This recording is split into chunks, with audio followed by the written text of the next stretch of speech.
Well. Look who's back for a little more Shantae. Y'all not sick of me yet. Give it time. No, just kidding. Please watch my videos. I'm actually pretty dope. Don't look back. I wanna show you the wonders of the universe, girl. Take my hand and you will see.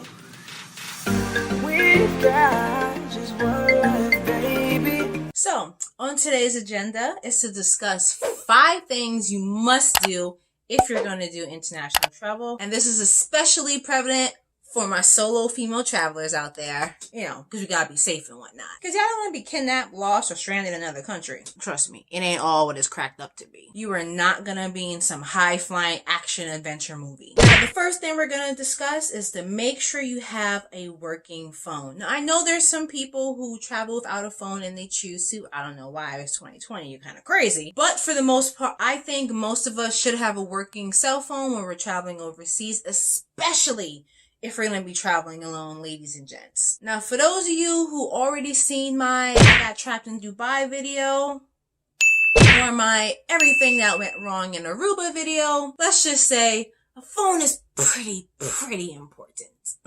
Now, the reason why I think it's important to have a phone, one, in case of emergencies, duh. Another reason why you should have a phone, one, it can actually, especially with the technology nowadays, there are a lot of places where getting a taxi may take a very long time. So you can use your phone for Ubers, which is almost in every country. There are some who refuse to have Uber, or they just don't have the capabilities to have it in their country, or everyone is spaced out so much there's really no point of any Ubers at all. Like places where there's lots of mountains and things like that. Your phone can help you with directions instead of trying to get them from people who may not. If you're in a country where not everyone speaks the language, if you're in a country where everyone's accent is very thick and you can't understand half the things that they're saying, trust me, that happened to me before. A lot of times Google Maps is tied to whatever location you're at, and it actually picks up on the bus systems, train systems, and things like that. Obviously, it may not work for every single place because they may not be compatible,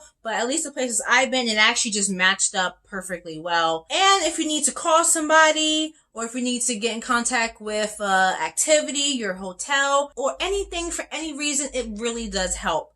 I personally have to have data service. I know I have a friend, we went to Canada together, and she just had her phone with Wi-Fi, and that was it.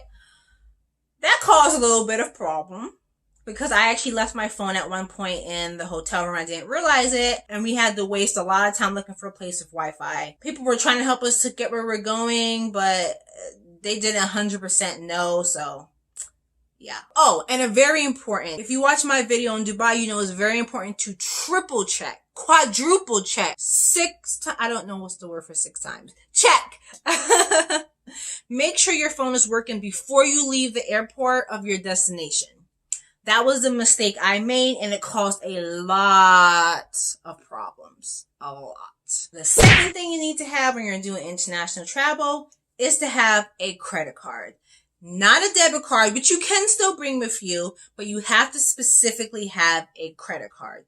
Let's just say I learned a very valuable lesson that I wish I did not have to learn, and it cost me an additional $2,000 because of it. So please, for the love of all that is holy, get yourself a credit card when you travel overseas. It can be a huge lifesaver, especially in an emergency. Plus, like I said, I was in a situation, if you watch that video, a lot of things went wrong, like a lot. And it could have all been avoided if I had just had my credit card. So the tres, how you say it in Spanish? Uno, dos, tres. Okay, gotcha. Okay, so the tres. Okay, I'm just gonna stop. 3. So the number 3 thing that you should do when you do international travel is to make sure all your transportation needs are set before you leave your country. Again, I made a mistake. I wish I didn't have to learn it, and I should have had a backup plan. Long story short, when I was on my first solo vacation, I had every plan to rent a vehicle, and I had it all set, everything was taken care of, but they only accepted credit cards, not a debit card, for the whole amount, and I couldn't get a car. I was spending 2 weeks there, and I was like, holy crap. And I didn't Google whether or not there was, I didn't Google buses, trains, nothing. My whole plan was to use the car. Since I couldn't get the car because I didn't have a credit card, I was completely unprepared on how I was going to get around in a foreign country by myself for 2 whole weeks without a car. So please always make sure you have a backup plan in case the first transportation mode doesn't always work out. And besides, there are some places and some situations in some countries, even if you do get a car rental, I've been on trips where they don't allow you to even drive to the location, so they have to pick you up, or you have to meet them somewhere else and there's no parking. So I was actually in a situation like that as well. So again, look up buses, look up trains, things like that, walking distance, everything that you possibly need. See if your hotel does pick up and drops off. See if your activities do pick up and drop off. And maybe you won't even need a vehicle to begin with. And for number 4, actually that's 8 fingers. Okay. 4. And the 4th thing you should do when you travel internationally is to make sure you have a backup of your itinerary. If you actually are the type of person like myself who has to have some type of plan, I even have backup activities just in case if what I actually want to do doesn't pan out or something gets canceled, things like that. But if you're like me and you like to have a plan because you don't want to spend any time thinking about certain things or figuring out what to do on a trip, which does occasionally waste a lot of time, make sure you have a backup of everything, because what happened to me in Aruba was not fun. Watch that video, everything that went wrong in Aruba, because everything that could go wrong did. All because my phone died. Not like all I need to do was charge it. Like, it would not charge. It would not hold even 1% of charge. So my phone died and everything I was going to do on that trip was in my phone. But thankfully I had saved everything on this website called TripIt. I put everything on there because all of my past trips before this one, I had put it on an app on my phone called ColorNote. And it wasn't very organized because it was just like a little notepad.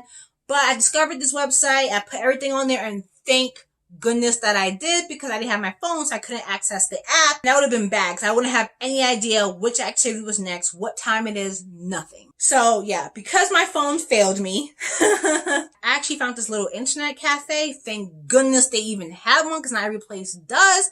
I didn't even know that was a real thing. I thought that was just something you saw on TV. To be honest, I'd never actually seen a real internet cafe in my life, ever. So I found this internet cafe. I had to get on Google, go to TripIt, had to log into my account, and I had to look up emails. I had to look up emails and everything. I spent like 2 hours looking up everything because I had to write everything down. I had to double check the numbers, and it was so exhausting. I wasted so much time. So long story short, if you have an itinerary, just make sure you have a backup of it, whether it's printed out, whether it's in an email, or it's from an app that also is connected to a website where you can locate it there at any given time without access to the app. Because trust me, I would have wasted a lot of money if I couldn't get in contact with that. So having my entire itinerary backed up into the app saved my trip. And that was my birthday trip. So that would have been very sad. Very sad for my birthday alone, doing nothing, and had nothing planned in the country where I don't know where I'm supposed to be. And everything was already prepaid. So, in conclusion, back up your itinerary. Now, drum roll please. 5. That's actually 10. 5. The 5th thing I recommend that you do when you're doing international travel is to have cash in the native country. I'm from the US, so most places do accept American dollar, and other places as well. I was actually in a place, and most of the country, places I went, they did accept the American dollar if I didn't use my debit or credit card.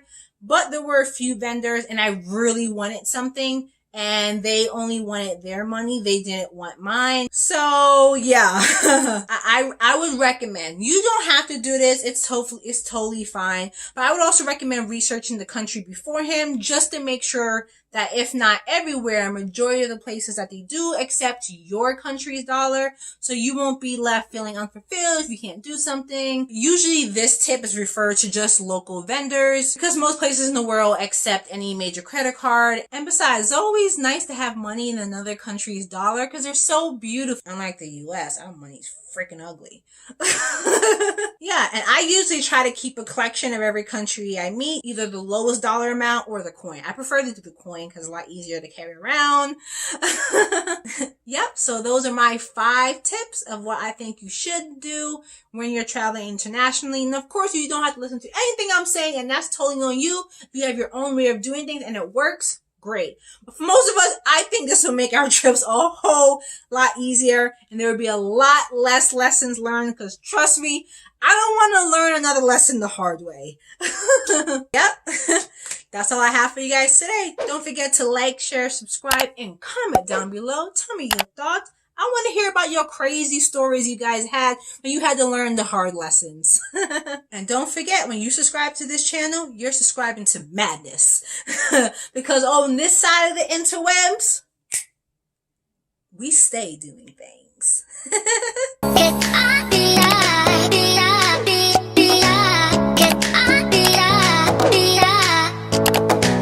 Hey guys, I've updated my Patreon to show some new goals that I have for both my YouTube channels. On my main channel, Shantedidathing, since it is all about traveling and making money, I'm going to start using those funds so that I can send one of you guys to somewhere cool in the entire world. All expenses paid. And for my commentary channel, Shantedidathing, I want you guys to start telling me what type of videos you want me to review, talk about, or react to. So head on down to patreon.com/Shantedidathing and let's build up the patronage. Aww, I know you're sad that's the end of the video, but that's okay because you can watch this one or that one and you'll get more of me. This one has a lot of laughter and a little cuteness. This one has cuteness and a little bit of laughter. Either way, you're gonna get a little bit of both. So, yeah. Choose.